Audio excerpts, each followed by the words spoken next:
Hello મિત્રો, નમસ્કાર. ક્ષત્રિય સમાજ અને પરસોત્તમભાઈ રૂપાલાનો વિવાદ છે વિકરાળ સ્વરૂપ ધારણ કરી રહ્યો છે. પૂરા ગુજરાતમાં દરેક જિલ્લાઓમાં, દરેક તાલુકામાં, દરેક ગામડાઓમાં છે ક્ષત્રિય સમાજનો વિરોધ છે કે રોષ છે એ જોવા મળી રહ્યો છે. આગામી દિવસોમાં ક્ષત્રિય સમાજની સંકલન સમિતિએ મહત્વની જાહેરાતો કરી છે. ગુજરાતમાં 7મી મેના દિવસે મતદાન છે અને એના 5 થી 6 દિવસ પહેલા જ 2 મહાસભાઓ બોલાવવા જઈ રહ્યા છે, જેની અસર મતદાનના દિવસે છે એ થવાની છે. ખૂબ જ મહત્વની જાહેરાતો કરી છે. જ્યારે પૂરા ગુજરાતમાં છે રોષ તો યથાવત જ છે, જેમાં સૌથી વધારે સુરેન્દ્રનગરમાં જોવા મળી રહ્યો છે. એ રોષના કારણે, એ વિરોધના કારણે સુરેન્દ્રનગર જિલ્લાનું મધ્યસ્થ કાર્યાલયને છે ભારતીય જનતા પાર્ટીને બંધ કરવું પડ્યું છે કે બદલવું પડ્યું છે. અને અગાઉ ચંદુભાઈ સિંહોરા જે સુરેન્દ્રનગર લોકસભા સીટના ઉમેદવાર છે, તેના ઘણા બધા ગામડાઓમાં છે એ વિરોધનો સામનો કરવો પડ્યો છે. જ્યારે આજે ભાવનગર જિલ્લાના ભારતીય જનતા પાર્ટીના ઉમેદવાર નીમુબેન બાંભણિયાને પણ પાલીતાણાના નવાગામ અને બડેલી નજીકના વિસ્તારમાં છે ક્ષત્રિય સમાજના યુવાનોનો રોષનો સામનો છે એ કરવો પડ્યો છે. આવી રીતે દરેક લોકસભા સીટ પર કંઈક ને કંઈક ક્ષત્રિય સમાજના યુવાનો અને આગેવાનોનો રોષનો સામનો છે એ કરવો પડ્યો છે. એક અંદાજો તમે લગાવ્યો છે, જેટલો પરસોત્તમભાઈ રૂપાલાનો વિરોધ છે એની સભાઓમાં કે એના પ્રસારમાં છે જોવા મળી રહ્યો નથી.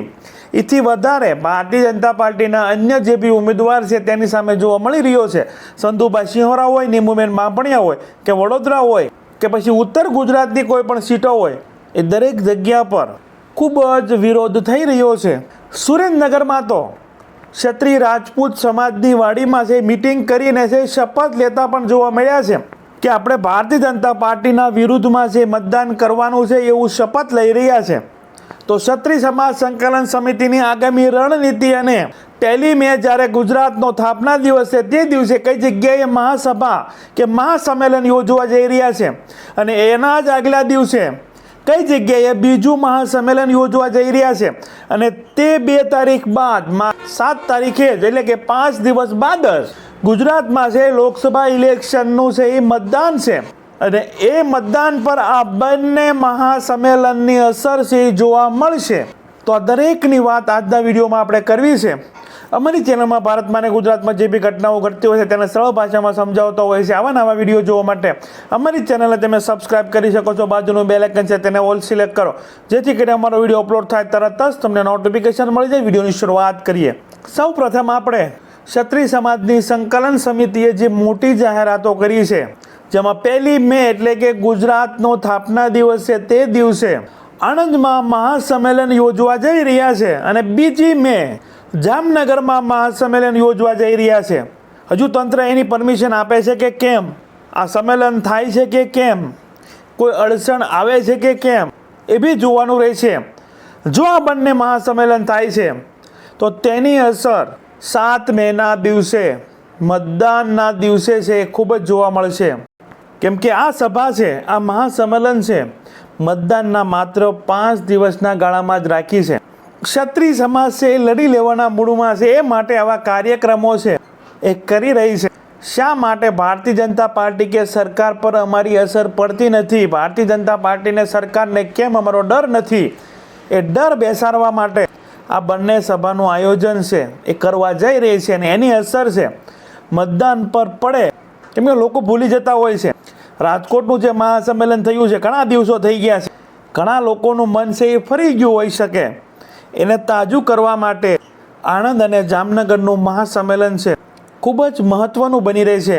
આ વિરોધ છે, આક્રોશ છે, આ રોષ છે એ બન્યો રહે, એની અસર મતદાન પર પડે અને ભારતીય જનતા પાર્ટી અને સરકારને એવું થાય કે નહીં, ક્ષત્રિય સમાજના રોષની અસર છે એ પરિણામ પર પડી છે.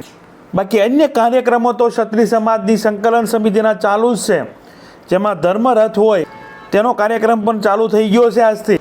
બાદમાં રાજકોટ લોકસભા સીટ પર રાજકોટ પ્રોપરના જે 18 વોર્ડ છે એ 18 વોર્ડ પર 18 કાર્યાલય ખોલવામાં આવ્યા છે ક્ષત્રિય સમાજ તરફથી. અને ત્યાં દરેક વોર્ડ પર સાંજે છે એ સભા કરવામાં આવે છે, ચૂંટણી પ્રસાર કરવામાં આવે છે કે ક્ષત્રિય સમાજ હોય કે અન્ય સમાજ છે રાત્રિ સભામાં આવે છે તો આપણે કઈ તરફી મતદાન કરવું જોઈએ તેવી સભાઓ છે એ કરવામાં આવશે. અને આવી સભાઓ છે દરેક ગામડાઓમાં, દરેક જિલ્લાઓમાં, દરેક તાલુકામાં થશે તેવી પણ જાણ કરવામાં આવી છે. હવે ક્ષત્રિય સમાજ લડી લેવાના મૂડમાં છે. સાથે વાત કરવી છે સુરેન્દ્રનગર લોકસભા સીટની, જ્યાં ચંદુભાઈ સિંહોરા અને પરસોત્તમભાઈ રૂપાલાનો વિવાદ છે ખૂબ જ નડી રહ્યો છે, ખૂબ જ સામનો કરવો પડી રહ્યો છે. સુરેન્દ્રનગરમાં અગાઉ એક ગામડામાં તો ગાળાગાળી પણ થઈ હતી. ક્ષત્રિય સમાજના જે બી યુવાનો છે, ઘનશ્યામભાઈ સિંહોરાનો કાફલો છે, પોલીસ પણ ઘટના સ્થળ પર હતી, ડિટેન પણ કર્યા, પરંતુ સામનો તો કરવો પડ્યો છે. એવી જ રીતે હાલ 1-2 દિવસમાં રાજપૂત સમાજની જે બી લીંબડીમાં વાડી આવેલી છે, ત્યાં ક્ષત્રિય સમાજના હજારો યુવાનો અને આગેવાનોએ શપથ લીધા કે આપણે ભારતીય જનતા પાર્ટીના વિરુદ્ધમાં છે મતદાન કરવાનું છે, જે તમે વિડીયોમાં જોઈ શકો છો. હું જે બોલું ને તમારે બોલવાનું છે. માં શક્તિની સાક્ષીએ, મારા કુળદેવીની સાક્ષીએ, આ લોકસભાની ચૂંટણીની અંદર ભાજપ વિરુદ્ધ મતદાન હું અને મારો પરિવાર કરીશ એ પ્રતિજ્ઞા કરું છું.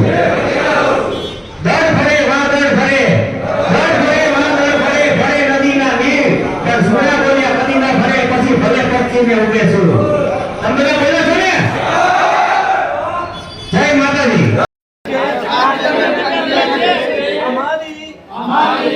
નારી સન્માનનું આનંદ થયેલું છે. એટલા માટે આજથી અમે ભાજપ વિરુદ્ધ વોટિંગ કરી અને ગમે તે વખતે અમારી જેટલી મહેનત થાય એટલી એ મહેનત કરી અને ભાજપને હરાવવાનો પ્રયાસ કરીશું અને ભાજપ વિરુદ્ધ વોટિંગ કરીશું.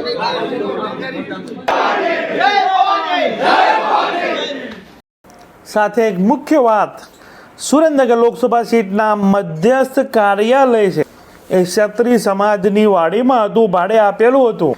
બાદમાં છે પરસોત્તમભાઈ રૂપાલાનો વિવાદ છે એ સગે છે, તેનું પરિણામ ભારતીય જનતા પાર્ટીને છે ભોગવવું પડે છે.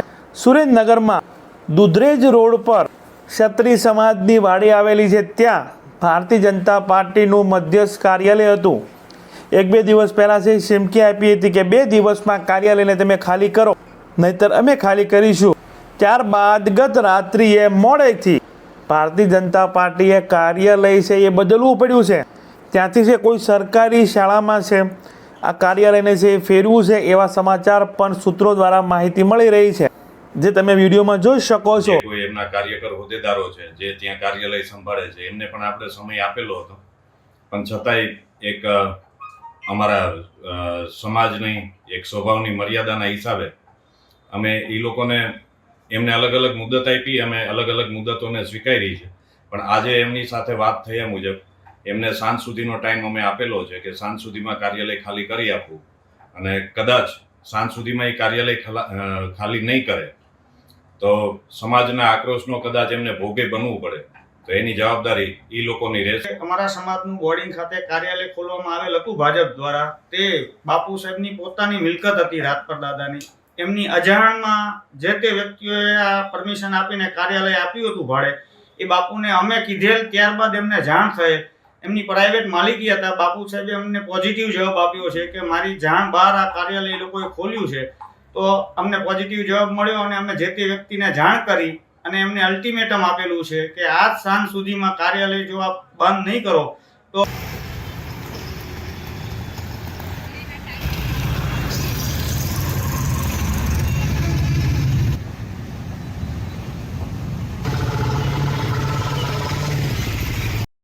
જ્યારે ભાવનગર લોકસભા સીટના ઉમેદવાર નેમુબેન બાંભણિયા પાલીતાણાના બડેલી અને નવા ગામ, જે રાજપૂત સમાજનું અને ક્ષત્રિય સમાજના ગામડાઓ છે, ત્યાં નેમુબેન બાંભણિયા છે એ નવા ગામમાં પ્રસાર માટે છે આવી રહ્યા હતા, મિટિંગ માટે આવી રહ્યા હતા, અને અચાનક યુવાનોનું ટોળું છે એ ધસી આવે છે અને નેમુબેન બાંભણિયાને છે એ ગામમાંથી છે પરત જવું પડે છે, જે તમે વિડીયોમાં એ પણ જોઈ શકો છો.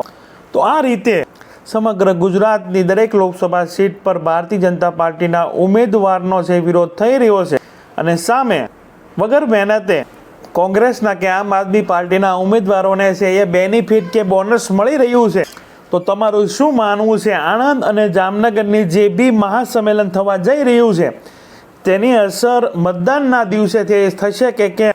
મહાસંમેલન થશે કે કેમ?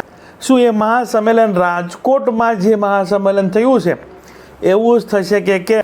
અને શાંતિપૂર્ણ રીતે પૂરું થશે કે કેમ? કેમ કે હાલ જે ક્ષત્રિય સમાજનો રોષ જોવા મળી રહ્યો છે, ક્ષત્રિય સમાજનો રોષ 7મા આસમાને પહોંચ્યો છે. અગાઉ આપણે વિડીયોમાં જોયું છે, ઝપાઝપી પણ થઈ છે, ગાળાગાળી પણ થઈ છે, બેરિકેડ પણ તૂટ્યા છે. ત્યારે સંકલન સમિતિ છે શાંતિ રાખવા માટેનું આહવાન કરી રહ્યા છે, પરંતુ ક્ષત્રિય સમાજના યુવાનો છે ભારતીય જનતા પાર્ટીના કાર્યાલયના ઉદ્ઘાટન હોય કે કોઈ બી કાર્યક્રમ હોય, કોઈ બી સભાઓ છે ત્યાં ધસી જાય છે અને વિરોધ ચાલુ કરે છે. ઝપાઝપી પણ થાય છે, ગાળાગાળી પણ થાય છે, પોલીસ સાથે પણ ઘર્ષણ થતું આપણે જોયું છે. તો શું આણંદમાં અને જામનગરમાં જે બી મહાસંમેલન થવા જઈ રહ્યા છે ત્યાં શાંતિપૂર્ણ રીતે થશે કે કેમ? કે પછી તેની અસર છે, જો મહાસંમેલન થાય છે તો તેની અસર મતદાનના દિવસે થશે કે કેમ? આ દરેક વાત પર તમારા વિચારો છે કમેન્ટ બોક્સમાં તમે રજૂ કરી શકો છો. અમારી ચેનલમાં ભારતમાં અને ગુજરાતમાં જે બી ઘટનાઓ ઘટતી હોય છે તેને સરળ ભાષામાં સમજાવતો હોય છે. આવા નવા વિડીયો જોવા માટે અમારી ચેનલને તમે સબસ્ક્રાઇબ કરી શકો છો. બાજુનું બેલ આઇકન છે તેને ઓલ સિલેક્ટ કરો, જેથી કરી અમારો વિડીયો અપલોડ થાય તરત જ તમને નોટિફિકેશન મળી જાય. Thank you. નેક્સ્ટ વિડીયોમાં